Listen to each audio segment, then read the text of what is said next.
আতিয়া সামনে দৌড়াতে দৌড়াতে হুট করে কারো বুকের সঙ্গে ধাক্কা খেল।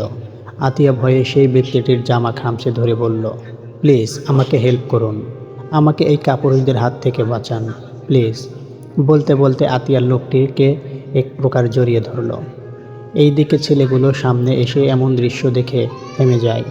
ছেলেগুলো ভয়ে ভয়ে সামনে থাকা ব্যক্তিটির দিকে তাকাতেই ব্যক্তিটি চোখের ইশারায় চলে যেতে বলে। ছেলেগুলো আর কিছু না ভেবে দৌড়ে সেখান থেকে পালিয়ে গেল। ছেলেগুলো চলে যেতেই ব্যক্তিটি আতিয়াকে নিজের বুক থেকে ধাক্কা মেরে নিচে ফেলে দিল। তারপর বলল, তোমার সাহস দেখে আমি শুধু অবাক হই, এতটা নিচু মেয়ে যে হও তা আগে জানতাম না আমি। ছি, তোমাদের মতো মেয়েরা শুধু ছেলেদের গায়ে পড়ে যেতে জানে। আমাকে বাসায় গিয়ে এক্ষুনি শাওয়ার নিতে হবে।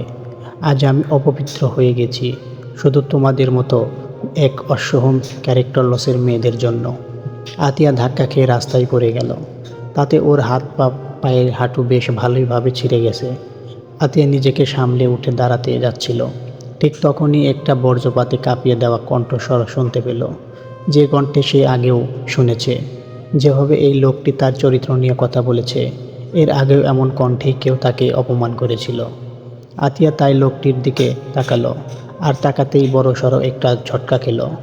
সামনের ব্যক্তিটি আর কেউ নয়, আবরার ফারহাদ, যে তাকে জন্মদিনের পার্টিতেও অপমান করেছিল, যার জন্য আজ সে এত বড় বিপদে পড়েছে। আবার কিনা সেই লোকই এসে তাকে আবার চরিত্র নিয়ে অপমান করছে। আতিয়ার এইবার যেন ধৈর্যের বাঁধ ভেঙে গেল। সে আর নিজেকে আটকাতে পারল না, হাত পায়ের ব্যথা সহ্য করে উঠে দাঁড়ালো। তারপর আবরারের কাছে গিয়ে আঙ্গুল তুলে বলল, এই যে মিস্টার, আপনি নিজেকে কি ভাবেন? যখন যা মুখে আসে তাই বলছেন। কি নোংরা মন মানসিকতা আপনার! থু, আপনার ক্যারেক্টার নিয়ে 100 বার বলুন না, কিন্তু আমার নিজের ক্যারেক্টার কি ঠিক আছে? ঠিক থাকবে কি করে? বড়লোক বাবার বিগড়ে যাওয়ার সন্তান, লজ্জা হওয়া উচিত আপনার। ছি, নোংরা মাইন্ডের নির্জীব মানুষ। কথাগুলো বলে আতিয়া আর কোনো দেরি করল না, সেখান থেকে চলে গেল। যাওয়ার সময় আবরারের দিকে মুখ ভেকচি কাটতে ভুলল না। আতিয়া চলে যেতেই আবরার আনমনে বলে উঠল, ওহ নাইস, আজ প্রথম কেউ এই আবরারের ফারহাদের মুখের উপর আঙ্গুল তুলে কথা বলল, তাও আবার একটা পুচকে মেয়ে। মেয়েটার দম আছে বলতে হবে, না হলে আবরার ফারহাদের সঙ্গে এমন দুঃসাহস দেখানোর সাহস ওর হতো না। বলে মুচকি হাসল। তারপর আবরার নিজের এক বডিগার্ডকে ডেকে বলল, ওই যে মেয়েটা চলে যাচ্ছে, ওকে সহি সালামতে বাসায় পৌঁছে দিয়ে আসো। আর এই মেয়েটার বিস্তারিত যেন কাল সকালেই আমি পেয়ে যাই। বলে আবরার গাড়িতে উঠে নিজের গন্তব্য রওনা দিল। আর আবরারের বডিগার্ড আতিয়াকে সহি সালামতে বাসায় পৌঁছে দিল। রাতের আধার কেটে ঝড়ধ্বনিতে সুন্দর একটা দিনের সূচনা হলো। আজ রবিবার, এখন বাজে সকাল 7টা। আতিয়া তার মায়ের সাথে হাতে হাতে কাজ করে দিয়ে এখন ওর বাবার পাশে বসে আছে। বসে বসে ওর বাবার মাথা টিপে দিচ্ছে। এমন সময় আতিয়ার আম্মু মিসেস আয়শা খাতুন খাবারের প্লেট হাতে নিয়ে রুমে ঢুকতে ঢুকতে বললেন, বাপ আর মেয়ে মিলে কি করা হচ্ছে? আতিয়া বলল, এই তো আম্মু, আব্বুর মাথায় একটু টিপে দিচ্ছি, যাতে আব্বুর একটু ভালো লাগে। মিসেস আয়শা তার স্বামীর সাদনাম সাদিফের পাশেই বসতে বললেন, অনেক টিপে দিয়েছ, এবার আব্বুকে কিছু খাওয়াও, আমাদের তো আবার যেতে হবে। আতিয়া তার মায়ের হাত থেকে খাবারের প্লেট নিয়ে নিজে হাতে খাইয়ে দিতে লাগলো তার আব্বুকে। খাওয়ানো শেষ, আতিয়া রেডি হতে নিজের রুমে চলে গেল। মিসেস আয়শা তার স্বামীর বুকে মাথা রেখে বললেন, এমন কি কেন হলো আমাদের?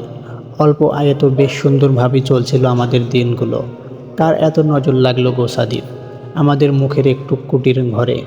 তোমাকে পঙ্গু করে দিল। আমার মেয়েটা আব্বু আব্বু বলে তোমাকে ডাকে, আমি জানি তুমি শুনতে পাও, কিন্তু কোনো কথা বলতে পারো না। জানো ডাক্তার কি বলেছে? তুমি আবার ঠিক হয়ে যাবে, কিন্তু তোমাকে সিঙ্গাপুর নিয়ে যেতে হবে। কিন্তু এত টাকা আমি কোথায় পাবো? তাই মেয়েকে ভালোভাবে পড়াশোনা করাচ্ছি, সে আমার ইচ্ছা পূরণ করবে, তোমাকে সিঙ্গাপুর নিয়ে যাবে, তুমি আবার আগের মতো হয়ে যাবে। দেখো, কথাগুলো বলতে বলতে মিসেস আয়শা কান্না করে ফেলছেন। কিছুক্ষণ কান্না করার পর নিজেকে ঠিক করে নিলেন, কারণ তাকে ভেঙে পড়লে তো চলবে না, জীবনযুদ্ধ এখনও বাকি। তিনি ভেঙে পড়লে তার ছোট মেয়েটার কি হবে? মিসেস আয়শা নিজের স্বামীর দিকে তাকিয়ে দেখলেন তার স্বামীর চোখ থেকে নোনা জল গড়িয়ে পড়ছে। মিসেস আয়শা নিজের শাড়ির আঁচল দিয়ে সাদিফের চোখের পানি মুছে দিলেন। তারপর কপালে একটা দীর্ঘ চুমু খেয়ে রেডি হতে চলে গেলেন। মা মেয়ে একেবারে রেডি হয়ে বাসা থেকে বেরিয়ে গেলেন। যাওয়ার আগে মিস্টার সাদনাম সাদিফের দেখাশোনার দায়িত্ব থাকা রাজীব নামের ছেলেটিকে বলে গেলেন যেন ঠিক সময়ে খাইয়ে দেয়। এই বলে তারা মা মেয়ে স্কুলের উদ্দেশ্যে রওনা দিলেন। রাজীব নামের ছেলেটির বাবা মা কেউ নেই, সে অনাথ, তাই মিসেস আয়শা তাকে সাদিফ সাহেবের দেখাশোনার দায়িত্বে রেখেছেন। বিনিময়ে তাকে 3 বেলা খাওয়ান ও মাসে কিছু টাকা দেন। এই জানো, তুই ঠিক আছিস তো? আতিয়া প্রাণভ্রমরা, আমি একদম ঠিক আছি। ফারিয়া কানে হাত দিয়ে বলল, আমি অনেকগুলো সরি রে জানো, কাল তোকে ওইভাবে অপমান করলো, আমি কিছুই বলতে পারলাম না।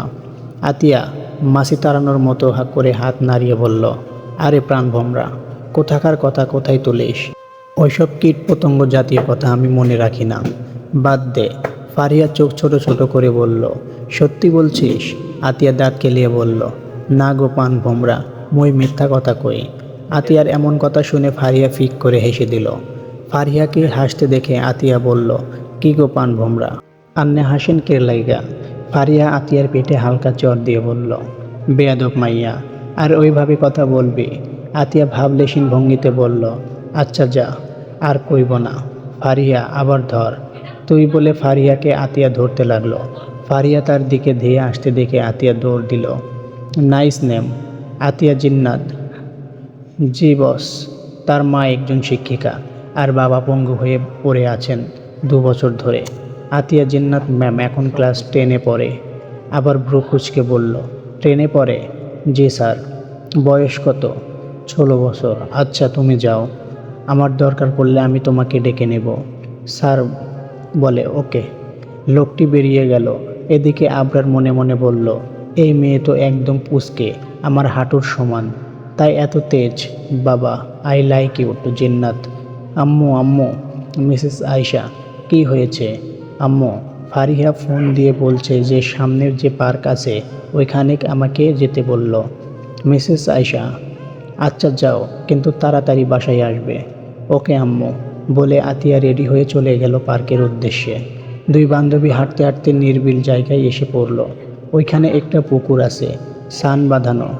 আতিয়া আর ফারিহা সানের উপরে বসে পা ঝুলিয়ে বাদাম খেতে খেতে হাবিজাবি গল্প করতে লাগলো।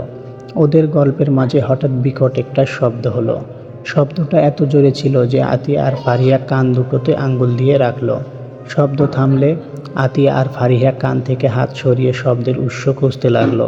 হঠাৎ ওরা মনে এমন কিছু দেখতে পেল যেটা দেখে ওদের দুজনেরই ভয়ে হার্ট অ্যাটাক হওয়ার অবস্থা। আতিয়া আর ফারিহা কাঁপতে কাঁপতে সামনে ভয়ে ভয়ে তাকিয়ে রইল।